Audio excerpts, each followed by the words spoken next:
You will always find safety in universal values, in time-tested values. And even though the world is reactionary and all kinds of ideals and focuses are being spun around, number one, you don't need to jump into every conversation. That's right. There are many times I'll see something on the news that will cause my blood to boil, and I will write a post, and over 100 times I never post it. It's almost like I'm able to get it off my chest, acknowledge that I can see reality here without being delusionary, and then I just leave it alone because I don't think I need to jump in every conversation. And I think great leaders need to realize that as well. You don't need to jump into every conversation. You need to be open to differing views, and you need to collaborate, and you need to allow voices to be heard, and leaders need to be able to hear feedback from their people, but then base decisions based on their company values, which I would say most company values that they have in place are based on fundamental universal principles: trust, honesty, safety. We care for our people, right? Those are fundamental principles. Hey there, and welcome to the Unleash Your Greatness Within podcast. In this video, listen, we talked about you're always safe when you're making decisions in alignment with true, time-tested, universal principles.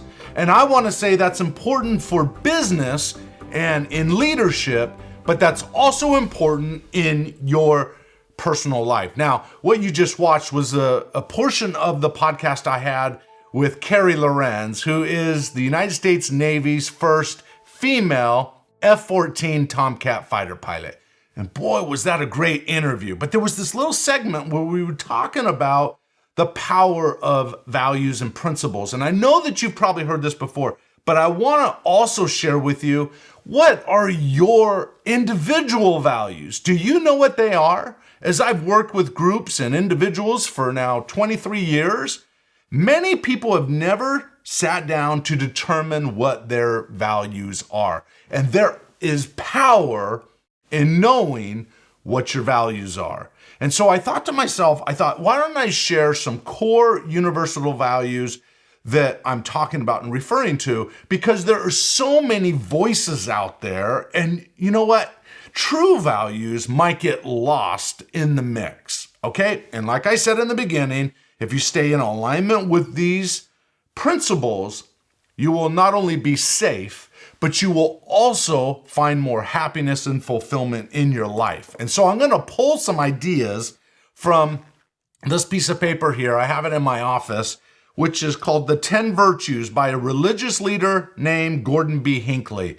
And let me tell you, he lays out these core principles, universal, time-tested principles that will lead. He actually wrote a book in 2001 called Standing for Something, 10 Neglected Virtues That Will Heal Our Hearts and Homes. And I think with all the energy that's out there, with the election coming up and so forth, it doesn't matter where you're at today, these principles can make a difference in your life. So I just want to run through them really quick. Number one, he says love. That's the first virtue. Love is the only force that can erase the differences between people and bridge chasms of bitterness. Honesty. In our day, those found in dishonesty aren't put to death, but something within them dies. Conscience chokes, character withers, self-respect vanishes, integrity dies. How cheaply some men and women sell their good names. Wow, think about that. You know, the other night I was going back to my original teacher, Jim Rohn, and Jim Rohn was, that's R-O-H-N. If you haven't checked him out, I would encourage you to do so. True fundamental principles. Jim Rohn taught me as a 15-year-old. One of the things he said, I wrote it down in my notes on my phone. He said, the slightest lack of doing your best erodes your psyche. It erodes your self-esteem, your self-worth, and your self-value. Being honest, in other words, will raise your self-respect and self-esteem. Number three, morality. Both experience and divine wisdom dictate that moral virtue and cleanliness pave the way that leads to strength of character, peace of mind and heart, and happiness in life. Number 4, civility. Civility carries with it an essence of courtesy, politeness, and consideration of others. All of the education and accomplishments in the world will not count for as much unless you are accompanied by the marks of gentility, of respect for others, of going the extra mile. The next one, number 5, learning. No matter how old we become, we can acquire knowledge and use it. We can gather wisdom and profit from it. We can grow and progress and improve and, in the process, strengthen the lives of those within our circle of influence. Never stop learning. The biggest room in the world is the room for improvement. Number 6, forgiveness and mercy. Think about your relationships. Think about who has hurt you in the past. Here's one. Hatred always fails and bitterness always destroys. Are there virtues more in need of application in our day than those of forgiving, forgetting, and extending mercy to those who may have wronged us or let us down? Seems like there's a definite need for that at all levels. The next one, number 7, thrift and industry. I commend all the virtues of industry and thrift. The labor and the thrift of a people make a nation, a community, or a family strong. Work and thrift make the family independent.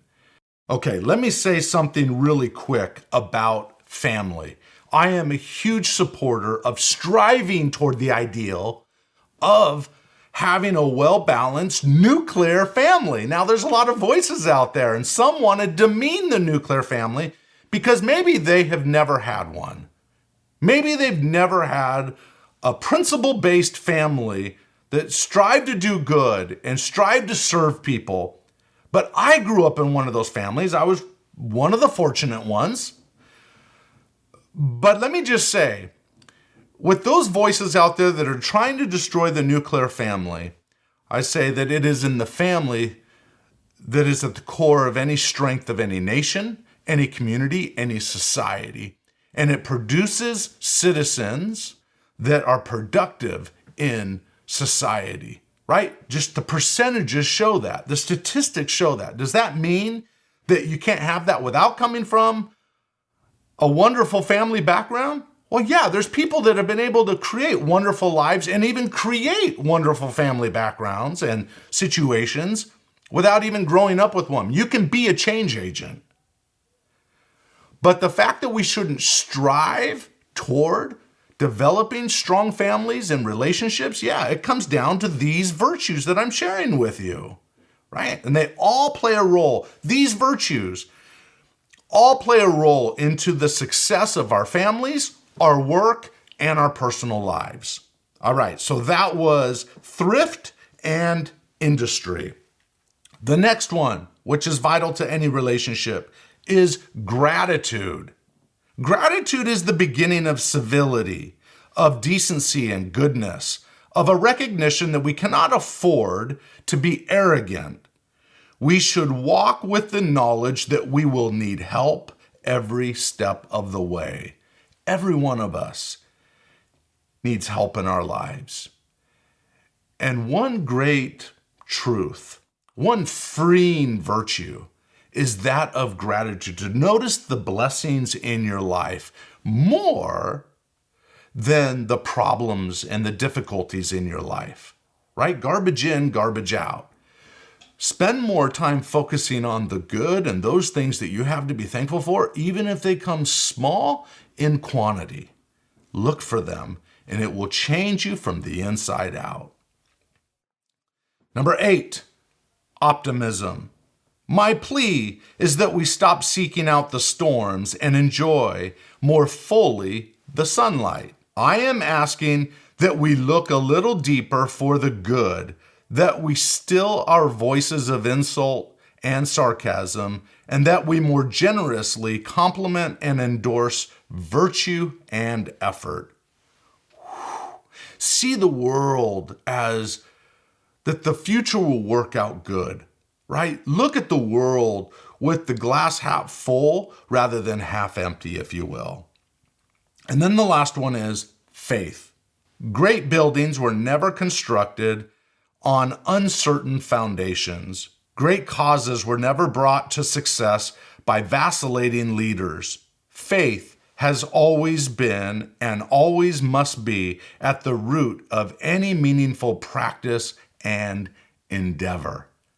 To think that they're not brand new principles. To think that these were, they've been around for thousands of years, but that Gordon B. Hinckley wrote these down in a book called Standing for Something 20 years ago, and how meaningful they are today. So with all the voices that are around you, my suggestion is you will always find safety, peace, and happiness when you stay in alignment with fundamental, true, time-tested principles. I encourage you to get in alignment with those higher principles that can lead to greater relationships, to more happiness and peace in your life. It's all about getting aligned with what already exists. I hope this helps as a simple reminder. Now go out there and unleash your greatness within.